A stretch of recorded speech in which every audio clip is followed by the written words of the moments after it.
በስመ አብ ወወልድ ወመንፈስ ቅዱስ አሐዱ አምላክ አሜን። ሆሳዕና በአርያም ዝብል ቃል ጎይታናን አምላኽናን መድኃኒናን ኢየሱስ ክርስቶስ ኣብ ኣድግን ዒሉን ተወጢሑ ኣብ ከባቢ ደብረ ዘይቲ ናብ ከተማ ኢየሩሳሌም ብኽብሪ ከኣቱ ዝተባህለ እዩ። ሽዑ እኳ ኣብ ሓደ ፈሪሳውያን ሄሮድስ ክቐትለካ ይደሊ ኣሎ እሞ ካብዚ ወፂኻ ናብ ካልእ ስፍራ ኺድ እንተበልዎ ነቢይ ካብ ኢየሩሳሌም ወፂኡ ክመውት ስለዘይግብኦ ናብ ኢየሩሳሌም ክኸይድ ከም ዘለዎን ሽዑ እውን እንተኾነ ክሳብ እቲ ብስም እግዚኣብሔር ዝመጽእ ብሩኽ እዩ ዝብለሉ መዓልቲ ከም ዘይርእይዎ ኣረዲእዎም ነይሩ። ኣብ ሉቃስ 13:3 ኣብቲ ቅዱስ ቃሉ ተጻሒፉ ከም እንረኽቦ ጎይታ ናብ ኢየሩሳሌም ቅድሚ ምእታው እቲ ኣብ ትንቢተ ዘካርያስ 9:9 ዝተጻሕፈ ምእንቲ ክፍጸም ንኽልተ ደቂ መዛሙርቱ ናብ ቅድሚኦም ኣብ ዘላ ዓዲ ከይዶም ኣድጊ ምስ ዒልኣ ካብቲ ተኣሲራትሉ ዘላ ፈቲሖም ከም ጽእሉ ገበረ። ንሳቶም እውን ኣልባሶም ኣብ ዝባን ኣድጊ ምስ ጎዝጎዝሉ ጎይታ ኣብ ልዕሊኣ ተወጢሑ ናብ ከተማ ኢየሩሳሌም ክኣቱ ከሎ ብዙሕ ህዝቢ ይኽተሎ ነበረ። ካብቶም ስዕብዎ ዝነበሩ መብዛሕቲኦም ኣልባሶም እቶም ዝተረፉ ጨናፍር እናሰልዑ ኣብ መሬት ኣንጺፎም ክብሩን ዝንኡን ንኹሎም ነቢያት ጎይትኦምን ኣምላኾምን ምዃኑ ይገልጹ ነይሮም። እቶም ሓቢሮም ምስኡ ዝጓዓዙ ዝነበረ እውን ደስ ስለ ዝበሎም ሆሳዕና ንወዲ ዳዊት እቲ ብስም እግዚኣብሔር ዝመጽእ ብሩኽ እዩ፣ ሆሳዕና በኣርያም ድምፆም ዓው ብምባል ብፍላይ እውን ናይ ኣልዓዛር ካብ ምውታት ምትንስኡ ብምርኣዮም ደስ ኢልዎም ዮሃንስ 12:17-18 ሉቃስ 19:37 ኣብ ከተማ ኢየሩሳሌም በዓል ፈሲካ ንምኽባር ኣቐዲሞም ካብ ዝተረኽቡ መብዛሕቲኦም ኣይሁድ ንጎይታ ንኽቕበሉ ቆጽሊ ስየ ሒዞም ወፁ። ንዕኡ ንምቕባል ጥራሕ ዘይኮነስ ነቲ ካብ ምውታን ዘተንስኦ ኣልዓዛር ንምርኣይ እውን ነይሩ። ንሳቶም እውን ብወገኖም ከምቲ ጎይታ ቀዲሙ ዝበሎ ሆሳዕና እቲ ብስም እግዚኣብሔር ዝመጽእ ናይ እስራኤል ንጉስ ብሩኽ እዩ እናበሉ ህፃናት እውን ከይተረፉ ዓው ብዝበለ ድምፂ ከም ዘመስግንዎ ኣብ ወንጀል ተጻሒፉ ንረኽቦ። ኣብ ዮሃንስ 12:12-15 ከተማ ኢየሩሳሌም ክሳብ ትናወጽ እናዘመሩን እናመስገንዎን ትኽኢሉ ብውሽጢ ከተማ ናብ ዘላ ቤተ መቕደስ ኣተወ። ኣብኣ እውን እቶም ዝሸጡን ዝልውጡን ዝነበሩ ኣውፅኦም፣ ነቲ ናይ መሽረፍቲ ገንዘብ ሰደቓ እውን ገልበጦ። ብሓፈሻ ነቲ ቤት መቕደስ ነዚኣቶም ካብ ዝኣመሰሉ ዘየድልዩ ነገራት ድሕሪ ምጽራዩ ቤተይ ቤት ጸሎት ስመ ንስኻትኩም ግና በዓቲ ጓሓላሉ ገበርክምዋ እናበለ በዓቲ ሰራቕትን ጓሓሉን ክትከውን ከም ዘይብላ ኣጠንቅቖም። ንዝኹሉ ርእዮም ዝጓሃዩ ጸሓፍቲ ፈሪሳውያን እቶም ህፃውንትን ደቂ መዛሙርቱን ምእንቲ ከይዝምሩን ከየመስግንዎን ክልክልዎም ብቁጥዐ ሓቲቶም ነይሮም። ንሱ ግና ኣቐዲሙ ዳዊት ኣብ መዝሙሩ ካብ ኣፍ ህፃናት ኣፍ ዘጥቡውን ንዓኻ ምስጋና ኣዶለኻ ተባሂሉ ዝተጻሕፈ ትንቢት ምእንቲ ክፍጸም ምዃኑን ንዓቶም እንተኸልከልዎም እውን እቶም ኣብኡ ዝነበሩ ኣእማን ብታንያ ከም ዘመስግንዎ ነጊርዎም ናብ ብታንያ ደየበ። ሉቃስ 19:4 ጎይታናን ኣምላኽናን መድኃኒናን ኢየሱስ ክርስቶስ ሰብ ናይ ምዃኑ ቀንዲ ዕላማ ንወዲ ሰብ ካብቲ ጠፊኢሉ ዝነበረ ደሊኻ ንምምጻእ ናብ ቀደም ክብሩ ማለት ናይ ክብሪ በዓል ቤት ንምግባር ናብ ገነት ንምምላስን እኳ እንተኾነ ወዲ ሰብ ግና ኢዱ ዘርጊሑ ኣይተቐበሎን። ዝደልዮ ዓይነት ምድራዊ ስልጣን ዘለዎ ንጉስ ስለ ዘይኮነ ጎይታ ናይዚ ዓለም ድኹም ነገር ብምምራጽ ናይዚ ዓለም ጥበብን ሓይልን ስልጣንን ኩሉ ከንቱ ምዃኑን እናገለጸ ሰማያውን ናይ ሰማይ ዘበለ ኩሉ ክደልዩ ከም ዘለዎም መሃረ። ነዚ ሓደ ምስክር ዝኾነና ኣብ ኣድግን ዒሉን ምውጥሑ እዩ። ኣድጊ በአና ዝተናቀት እንስሳ እያ ተኾነ ግን ንሱ ንጎይታና ትንቢት ምእንቲ ክፍጸም ኣብ ኣድግን ዒሉን ተወጢሑ እናተመስገነ ናብ ከተማ ኢየሩሳሌም ኣተወ። ኣቐዲሙ ብብዙሓት ዝተፈላለዩ ሰባት ንመፈራርሒ ቃላት እንተበጽሖ ክስቀልን ዓለም በጃ ዝኾነሉ ቦታ ኢየሩሳሌም ጥራይ ስለ ዝኾነ ናብ ኢየሩሳሌም መጸ።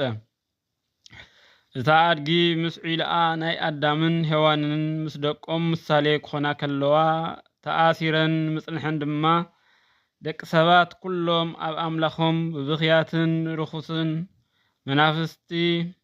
መናፍስቲ ምርሓቆምን ብናይ ሓጢኣት ማእሰርቲ ብናይ ፍርዲ ማእሰርቲ ብኹነንየ ተኣሲሮም ምንባሮም ጎይታ ተፈቲሐን ከም ጸቕሉ ስለ ዝደለየ ድማ ንሃዋርያት ናይ ክህነት ስልጣን ሂቡ ካብ ናይ ሓጢኣት ማእሰርቲ ፈቲሕኩም ናይ ሃይማኖት ትምህርቲ ምሂርኩም ደቂ መዛሙርተ ይግበርዎ ብዝብል ዝኣዘዞ ቃል የመልክት። ኣብ ማቴዎስ 16:19 ማቴዎስ 28:19 ማርቆስ 16:15 ሰይጣን እንተ ተኸራኸረኩም ንጎይታ የድልይዎ እዮም ኢልኩም ብመንገዲ ጽድቂ መሪሕኩም ናባይ ኣምጽእዎም ብምባል ከም ዝለኣኾም ንርዳእ። ጎይታ ነቢያት ዝኾነ ኣምላኽናን መድሓኒናን ኢየሱስ ክርስቶስ እዚ ህዝቢ ብዝለመዶ ስርዓት ንምምሃር ናይ ነቢያት ስርዓት ተኸቲሉ እዩ። ቀዲሞም ዝነበሩ ነቢያት ናይ መዓት ዘመን ከም ዝመጽእ ንምግላጽ ኣብ ፈረስ ተወጢሖም ኣብ ውሽጢ ከተማ ይዘሩ ነይሮም። ናይ ምሕረት ዘመን ከም ዝመጽእ ንምግላጽ ድማ ኣብ ኣድጊ ተወጢሖም ይዘሩ ነይሮም።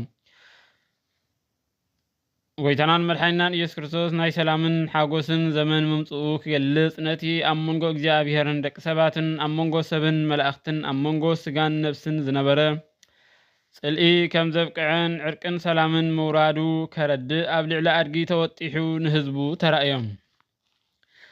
ንጎይታን ኢየሱስ ክርስቶስ ክብሪ ናይ ባህሪኡ ስለ ዝኾነ ክብሩ ንምግላጽ እቶም ዝኽተልዎ ዝነበሩ ህዝቢ ኣብቲ ዝኸደሉ ዝነበረ መገዲ ከይተረፈ ኣልባሶም ከምኡውን ልምሉም ስየ ከም ምንጻፍ ኣንጸፍሉ።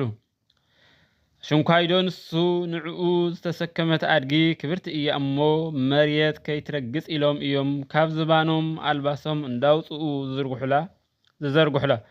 እዚ ኩሉ ዘረዳእናን ዝገልጸልናን ዝምህረናን እቶም ብቕንዕና ንኡ ዝስዕቡ ሰባት ክሳብ ክንደይ ከም ዘኽብርዎን ከምኡውን ንዑ ጥራይ ዘይኮነ ንሱ ንዝመረጾምን ንዝሓረዮምን ኩሎም ብዓብዪ ትሕትና ከም ዘኽብሮምን እዩ።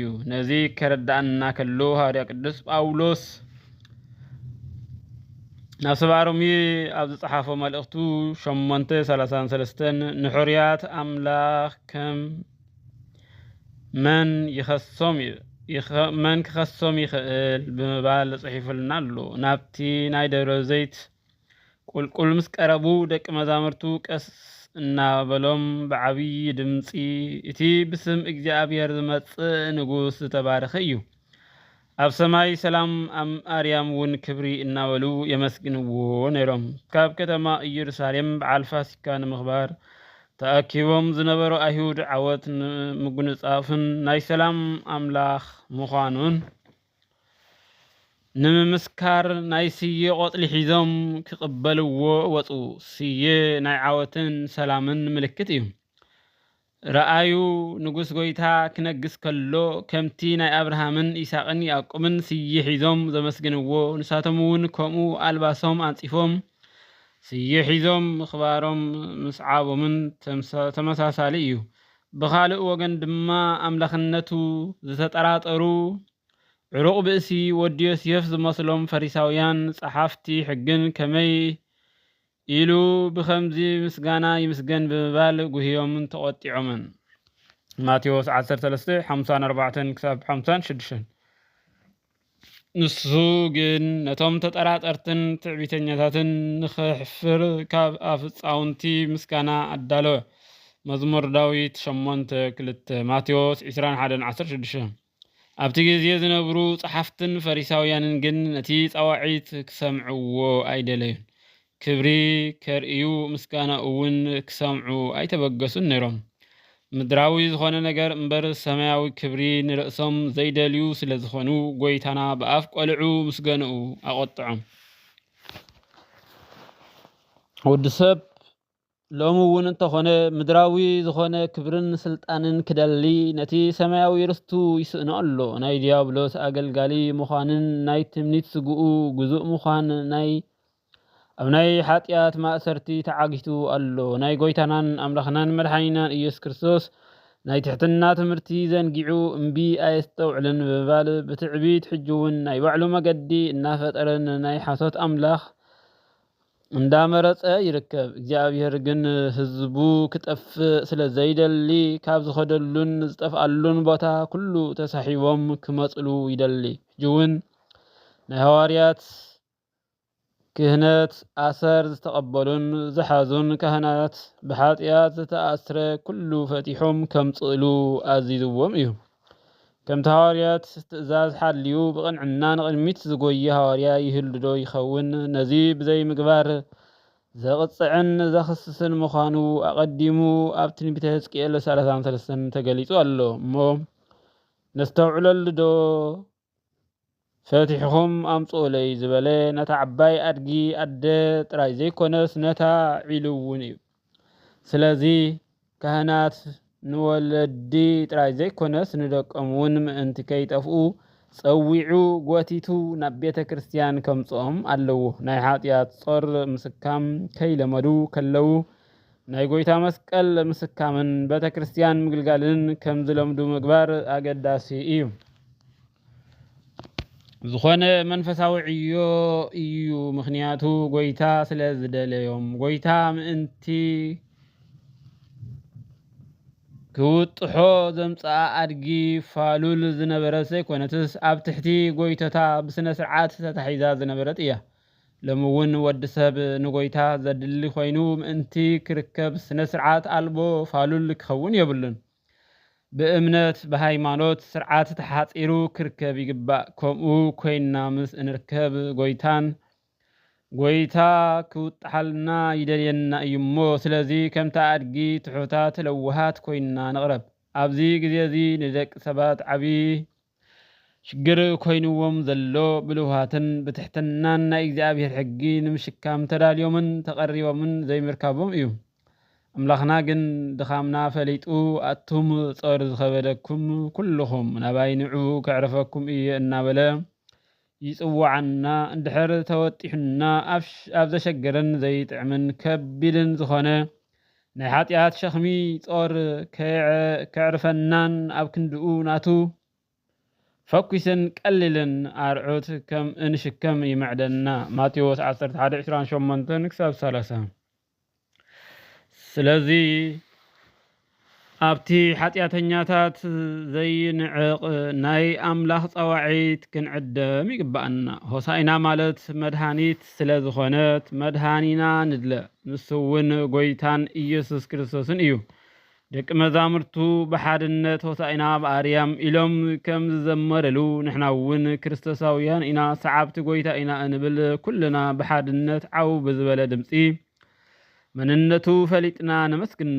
ካብ ሰማይ ንዝወረደልና መድሃኒት ሆሳኢና ንወዲ ዳዊት ንበል። ኣብ ከባቢ ቤተ መቅደስ ዝነበሩ ናይ ኢየሩሳሌም ህፃናት ከም ዘመስገንዎን ዝዘመሩሉን ንሕና እውን ክብሩ ንግለጽ። ንሕና እንተ ኣመስገናዩ ንዓና ክብሪ ይኾነና እምበር ንዑት ምስጋና ናይ ባህሪ እዩ። ንሕና ትም እንተበልና እቶም ኣእማን ከመስግንዎ እዮም። ስለዚ ካብቶም ትንፋስ ዘይብሎም ኣእማን ከይንንእስ ኣምላኽነቱ ንፍለጥ ንረዳእ። ምስጋና እውን ኣፍና ይከፈት ድምፅና እውን ዓው ይበል። ሃዋርያት ነታ ኣድግን ዒሉን ምእንቲ ክውጥሐን ኢሎም ኣልባሶም ኣብ ዝባንን ጎዝጊዞም እዮም። እቶም ዝኸተልዎ ዝነበሩ ህዝቢ ኣልባሶም ኣብ መሬት ኣንፂፎም እታ ኣድጊ ብልዕሊኡ ከም ትኸይድ ገይሮም እዮም። ሕጂ እውን ኣብ ልቢ ነፍሲ ወከፍና ጎይታ ክድይብ ክውጣሕ ይደሊ ኣሎ። ኣብ ኣፍ ደገ ደው ኢሉ ማዕጾ ይኹሕኩሕ ኣሎ። ራእይ ዮሃንስ 3:20 ስለዚ እንታይ ኣንፂፍና ክንቅበሎ ተዳሊና ኣለና? ድምፁ ኸ ሰሚዕና ዶ? ልብናስ ንሱ ጎይታ አትዩ ከቀመጠሉስ ጸሪው ተነጺፉ ጸቢቁ ይጽበደሎ እግዚአብሔር አምላኽ ልብና ብንስሐ ተሓጺቡ ፍቅርን ጽቡቕ ግብርን ተነጺፉ ጸቢቁ ክጸንሖ ይደሎ እዚ ምዃኑ ተሪፉ ልብና ብናይ ሓጢአት ስራሕ ብኽፉእ ትምኒት ብተንኰል ሕማቅ ቅንኢ ብቂምን በቐልን ዝኣምሰሉ ተመሊኡ ኣብ ውሽጥና ንሱ ዘይፈትዎ ስራሕ እንሸይጥን እንልውጥን እንተደኣ ኮይንና ቤት መቕደስ ሰብነትና እናባላሸና ንዃና ፈሊጥና ሕጂ ባዕልና ሰብነትና ምጽራይን ምሕጻብን ንጀምር ከምቲ ኣብ ግዜ ሆሳዕና ጎይታ ምስ ደቂ መዛሙርቱ ምስ መጸ ቤት መቕደስ ኣይሁድ ረሲሑ ስለ ዝረኸቦ ኣብ ገመድ ጭጉራፍ ተቲዑ ንኹሎም እናገረፈ ዘውፅኦም ንዓና እውን ካልኣይ ግዜ ምስ ኩሎም ቅዱሳኑ ኣብ ዝመጻሉ እዋን ምስ ኩሎም ቅዱሳን መቕዘፍቲ ከይቐጽዓና ካብ ቤት እውን ከየውፃና እቲ ናይ ጽሬት ዘመተ ሕጂ ንጀምሮ ቤት እግዚኣብሔር ቤት ጸሎት ከም ዝኾነ ቤተ ክርስቲያን ሰውነት እውን ናይ እግዚኣብሔር መሕደሪ ቤት መቕደስ እዩ ቀዳማይ ቆሮንጦስ 3:16-17 ስለዚ እውን ንጠንቀቐሉ ብናይ ጽድቂ ስራሕ ከም ዝጽብቕን ከም ዝምልክዕን ንግበር መድሃኒት ዝኾነ ናይ ጎይታ ስጋን ደምን ንምቕባል ሰብነትና ብንስሐ ነዳሉ ምስኡ ንዘለዓለም ምእንቲ ክንነብር ምስ ቅዱሳኑ ኣብ ሰማያት ንምስጋና ክንበቅዕ ምእንቲ ሎሚ ነቒሕና ካብ ድቃስና ተበራቢርና ስንቂ ዝኾነና ናይ ክርስቶስ ስጋን ደምን ንቀበል ምእንቲ ኣዝዩ ነዊሕ ዝኾነ ጉዕዞ ይጽበየና ስለ ዘሎ ነቢ ኤልያስ ኣብ ናይ እግዚኣብሔር እምባ ኮሬብ ክበጽሕ ዝሓየሎ ካብ እግዚኣብሔር ዝተዋህቦ እንጀራ ስለ ዝበልዐ እዩ ቀዳማይ ነገሥት 19:5-9 ንሕና እውን ናብ ኢየሩሳሌም ሰማያዊት ንኽንበጽሕ ዘባራትዓናን ዝሕይለናን ካብ ሰማይ ዝወረደልና እንጀራ ንብላዕ ዮሐንስ 6:32-41 ናብዚ ዓብ ክብሪ ምእንቲ ከብቃዕና ናይ ልዑል እግዚአብሔር አምላኽና ቅዱስ ፍቃድ ይኾነልና ስብሐት ለእግዚአብሔር ወለወላዲቱ ድንግል ወለመስቀሉ ክብር ብሩኽ አውደ ዓመት ይግበረልና።